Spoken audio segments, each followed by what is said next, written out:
రెండున్నరేళ్ల తర్వాత దేశంలో మరణశిక్ష అమలైంది. 257 మందిని బలిగొన్న 1993 వరుస పేలుళ్ల కేసు దోషికి ఉరిశిక్ష అమలు చేశారు.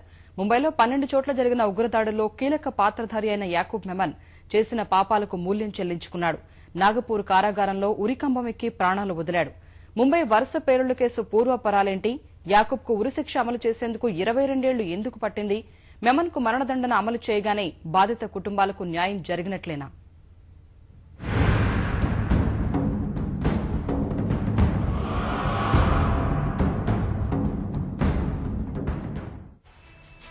రెండు గంటలు 12 పేలుళ్లు, 257 మంది మృతి, 713 మందికి గాయాలు.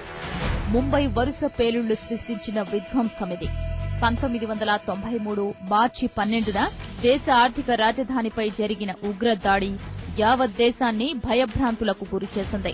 రెండో ప్రపంచ యుద్దం తరువాత తొలిసారి అత్యధిక మొత్తంలో ఆర్డీఎక్స్ ఉపయోగించి చేసిన దాడి. ఉగ్రభూతం విజృంభిస్తున్న తీరుపై 90వ దశకంలోనే ప్రపంచ దేశాలకు హెచ్చరికలు పంపింది. 22 ఏళ్లు గడిచినా నాటి భయం ఇప్పటికీ వెంటాడుతూనే ఉంది. ముష్కరుల కిరాతకానికి బలైపోయిన వందలాది మందికి చెందిన కుటుంబ సభ్యుల జీవనం అయిన వారు తమ మధ్య లేకుండా పోయారన్న బాధతోనే కొనసాగుతోంది. ముంబై పేలుళ్ల కేసు కుట్రదారులకు శిక్ష పడిందా? వందలాది మంది బాధితులకు సరైన న్యాయం జరిగిందా అంటే మౌనమే సమాధానంగా వస్తుంది. ఎందుకంటే 257 మందిని బలిగొన్న కేసులో మరణశిక్ష పడింది ఒకే ఒక్కడికి. 22 ఏళ్ల పాటు ముమ్మర గాలింపులు, సుదీర్ఘ విచారణలు సాగినా దాడికి అసలు సూత్రధారులు ఇంకా దొరకనేలేదు. ముంబైలో భారీ విధ్వంసానికి వ్యూహరచన చేసిన అధోజగత్తు అధినేత దావూద్ ఇబ్రహీం, అతడి ముఠా సభ్యుడు టైగర్ మెమన్, ఇతర దోషులు పక్కదేశం పాకిస్తాన్లోనే ఉంటున్నా మనకు అందకుండానే తలదాచుకుంటున్నారు. 1993 వరుస పేలుళ్లకు ఆర్థిక సాయం చేసిన యాకూబ్ మెమన్ మాత్రం 2 దశాబ్దాల తరువాత ఉరికంభమెక్కాడు.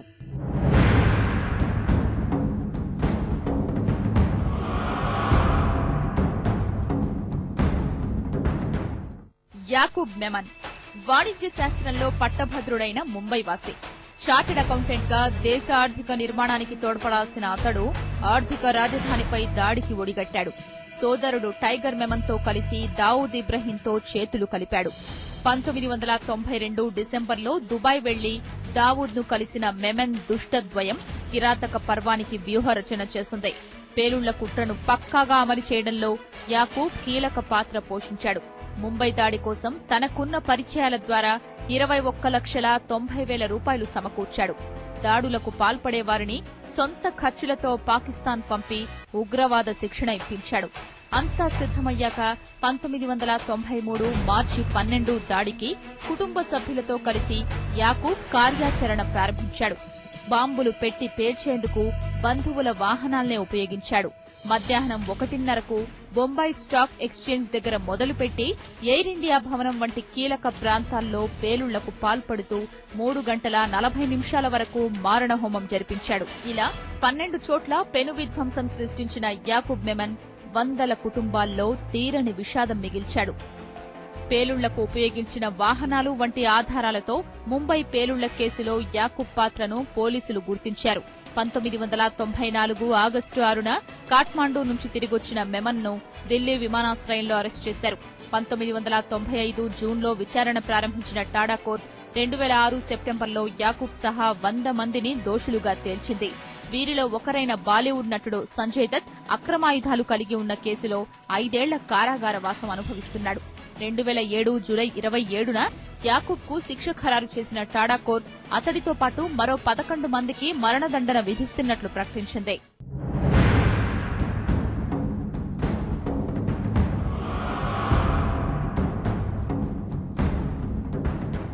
257 మంది అమాయకుల్ని నిర్దాక్షిణ్యంగా బలిగొన్న యాకూబ్ ముఠా వారి ప్రాణాల్ని కాపాడుకునేందుకు మాత్రం విశ్వ ప్రయత్నాలిచ్చేసింది.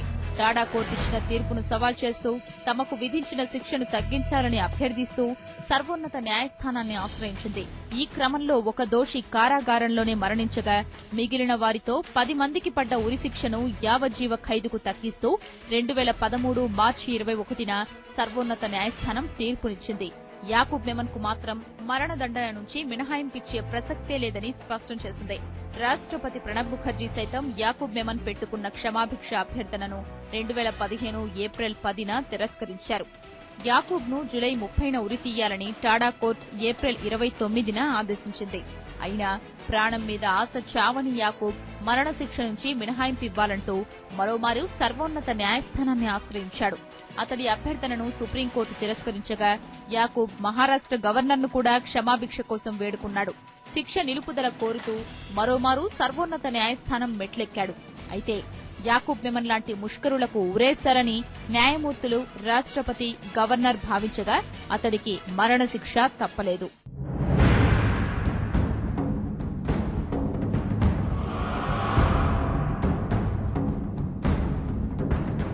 యాకూబ్ మెమన్ కు సంబంధించి కొన్ని ఆసక్తికర, మరికొన్ని ఆందోళనకర అంశాలున్నాయి. 2 దశాబ్దాలకు పైగా కారాగారంలో ఉన్న అతడు గొప్ప రాజకార్యాలే వెలగబెట్టాడు. జైల్లో ఉంటూనే 2010-12 మధ్య ఆంగ్ల సాహిత్యం, 2012-14 మధ్య రాజనీతి శాస్త్రంలో పీజీ పూర్తి చేశాడు. 1962 జులై 30న పుట్టిన యాకూబ్ 53 ఏళ్ల తరువాత సరిగ్గా అదే రోజున ఉరికంభమెక్కాడు. ఇక ఏళ్ల తరబడి జైల్లో ఉన్న యాకూబ్లో ఎలాంటి పశ్చాత్తాపం కనిపించకపోవడం ఆందోళనకర అంశం. 18 నెలల పాటు శ్రమపడి ముంబై పేలుళ్లకు పాల్పడడాన్ని ఘనతగా చెప్పుకోవడం, ఇదంతా ఓ త్యాగమంటూ 1999లో నాటి భారత ప్రధాన న్యాయమూర్తికి లేఖ రాయడం యాకూబ్ లాంటి తీవ్రవాదుల వికృత మనస్తత్వానికి అద్దం పడుతోంది.